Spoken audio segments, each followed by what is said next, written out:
Hello everyone, today we study Sam and Annie. As we know, Sam and Annie the same meaning but we use in different way. So now, first we study Sam.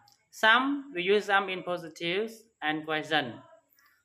Okay, we use Annie in negative and question the same. Example for using Sam. I have some books in my bag, right? This is we use some in positive and we use some in question. Okay, example. Would you like some cheese, please? Yeah. Would you like some orange, please?